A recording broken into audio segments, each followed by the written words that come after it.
অন্যান্য অনেক রাজ্যে এই ধরনের আইন আনা হয়েছে, যার দ্বারা সমাজে বিশৃঙ্খলা তৈরি হয়, আইন কানুনের সমস্যা দেখা দেয় এবং দেশের গ্রাফিক চেঞ্জ করার যে চক্রান্ত চলছে, জনসংখ্যার বিন্যাসই পাল্টে দেওয়া হচ্ছে লাভ জিহাদের মাধ্যমে। পশ্চিমবাংলায় তো জমি মাফিয়াদের একদম বলবালা, সরকারি জমি প্রায় নাই, সব দখল, খাল বিল নদী পর্যন্ত দখল হয়ে গেছে।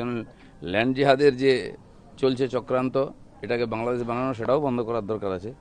এইসব সামাজিক ব্যাধি দূর করার জন্য আইন কঠোরভাবে করা উচিত।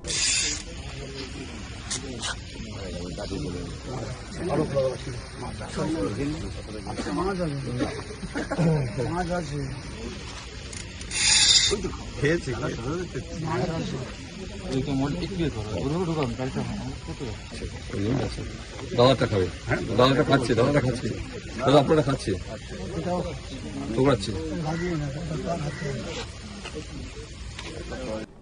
অন্যান্য অনেক রাজ্যে এই ধরনের আইন আনা হয়েছে, যার দ্বারা সমাজে বিশৃঙ্খলা তৈরি হয়, আইন কানুনের সমস্যা দেখা দেয় এবং দেশের গ্রাফিক চেঞ্জ করার যে চক্রান্ত চলছে, জনসংখ্যার বিন্যাসই পাল্টে দেওয়া হচ্ছে লাভ জিহাদের মাধ্যমে।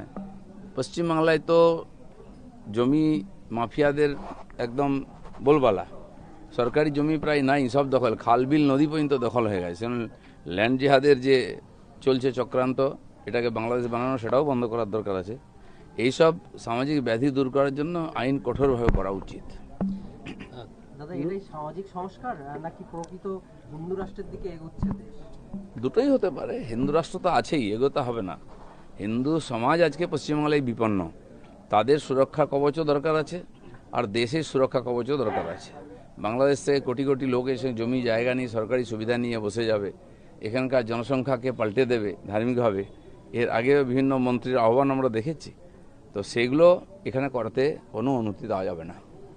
পুরসভায় কালির দাপট দেখা যাচ্ছে, যত লোক মুখ খুলছে তাতেই দেখা যাচ্ছে ডিফ্যাক্টো মেয়র হিসেবে কাজ করতেন। এরকম বহু জায়গায় বহু লোক ছিল যারাকে de facto minister, de facto councillor, mayor, chairman, তা এই দালালরাই দাপিয়ে বেড়াচ্ছে। টিএমসি পার্টিটাকেও দালালরা দখল করেছে আর পুরো পশ্চিমবঙ্গকে দখল করে লুটপাট করেছে। মানুষ ভয়ে চুপ করেছিলেন, মুখ খুলতেন না। পুলিশও জানতো, পুলিশের হিম্মত ছিল না এদের গায়ে হাত দেয়। এখন সব সামনে আসছে এবং তার বিচার হবে। রাজ্য সরকার, মুখ্যমন্ত্রী ঘোষণা করেছেন 11 জনের টিম অবৈধ নির্মাণ দেখবেন। শুধু কলকাতা নয়, কলকাতার আশেপাশে বজবজ থেকে শুরু করে উত্তর দমদম পর্যন্ত। ইতিমধ্যেই তারা মিটিং শুরু করেছেন, এসওপি তৈরির কাজ শুরু। কলকাতা আশপাশে যেমন এটা হয়েছে, বিভিন্ন জেলা শহরেও এই ধরনের জমি নিয়ে নেওয়া, সরকারি জমিতে জোর করে ফ্লট তৈরি করা, বিক্রি করে দেওয়া। এই নিউ টাউন এলাকায় একটা জমি দুবার তিনবার বিক্রি হয়েছে, লুট করা হয়েছে লোককে, তারা লড়াই করছে। এই ধরনের সমস্ত কিছু বন্ধ করার দরকার আছে, সেজন্য সরকার কঠোরভাবে পদক্ষেপ নিচ্ছে, যা করার দরকার সব করবে। বিনিয়োগ আমুলের পর আবার বার্জার পেইন্টস গতকালই ঘোষণা করেছেন পিয়ারলেস, তারাও ক্যান্সার হাসপাতাল করবেন ঘোষণা করেছেন। প্রায় 1,500 কোটি টাকার আবার বিনিয়োগ করলেন শিল্পমন্ত্রী, অর্থমন্ত্রীর সামনে, এবং সেখানে পিএমওর যিনি পরামর্শদাতা সঞ্জীব সান্যালও ছিলেন। দেখুন, পশ্চিমবঙ্গ চিরদিন শিল্প অনুকূল পরিবেশ ছিল, কিন্তু মাঝখানে বেশ কয়েক বছর সিপিএমদের আন্দোলন চলবে না, পরবর্তীকালে অব্যবস্থা, কুশাসন, তার ফলেতে লোক এখান থেকে পলায়ন করেছে, আসেননি। এখনও বহু মানুষ এখান থেকে প্রতিষ্ঠিত হয়ে অন্য জায়গায় গিয়ে কারখানা ব্যবসা করছেন, তারা এখানে ফিরতে চান। তাদের মনে হয়েছে এখন অনুকূল পরিবেশ তৈরি হয়েছে, তাই সমস্ত রকম ক্ষেত্রে সব জায়গায় তারা আসছেন। সরকারও প্রস্তুতি নিচ্ছে, এখানে ল্যান্ড পলিসি থেকে আরম্ভ করে ইন্ডাস্ট্রিয়াল পলিসি সব ঠিকঠাক করা হবে। 2-3 মাসের মধ্যে, পুজোর মধ্যে এগুলো সব রেডি হয়ে যাবে। তারপর দেখবেন ব্যাপক এখানে শিল্প আসতে শুরু করবে। 5 জন লোক হলেও 21শে জুলাই ধর্মতলায় যাবো, বার্তা মমতা। আর যান, সারা জীবন তো ওই করেছেন উনি, রাস্তায় নেমে হেঁটেছেন। প্রশাসন দিল, লোকে 15 বছর কিছু করতে পারলেন না, মানুষকে হতাশ করলেন, বাংলাটাকে একদম মানুষের থাকার যোগ্য রাখেননি। আন্দোলনই করবেন শেষ জীবন পর্যন্ত। ববি হাকিমের মুখে মুখ্যমন্ত্রীর প্রশংসা। দেখুন, মুখ্যমন্ত্রী কাজ করছেন, বহু লোক প্রশংসা করছে, কেউ প্রশংসা করবে, কেউ নিন্দা করবে, সেটা নিয়ে তো আমরা কাজ করি না। ভালো কথা, তারা যদি ভালো কাজের প্রশংসা করেন বিরোধী হিসাবে, এটা ভালো। যদি আমাদের ভুল ত্রুটি হয় সেটা ধরিয়েও দিন। কুণাল ঘোষ দাবি করেছেন ববি হাকিমকে গ্রেপ্তার করা উচিত। দেখুন, কুণাল ঘোষ দাবি করলে সরকার করবে না। সরকার যখন মনে করবে কেউ অন্যায় করেছে তখন তার বিরুদ্ধে ব্যবস্থা নেবে। সেই জন্য তদন্ত চলছে, যে দোষী সাব্যস্ত হবে, যার বিরুদ্ধে প্রমাণ আসবে এই অনৈতিক কাজের, সরকার তার বিরুদ্ধে ব্যবস্থা নেবে।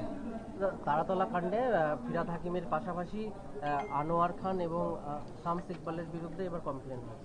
দেখুন, এই অবৈধ নির্মাণ, অবৈধভাবে সরকারি জমি দখল করা, তার মধ্যে সরকারের লোকেরাই যুক্ত ছিল, নাহলে এত ব্যাপক পরিমাণে চলতে পারে না। এর মধ্যে আর কে কে আছে সে যত তদন্ত এগোবে তখন বোঝা যাবে।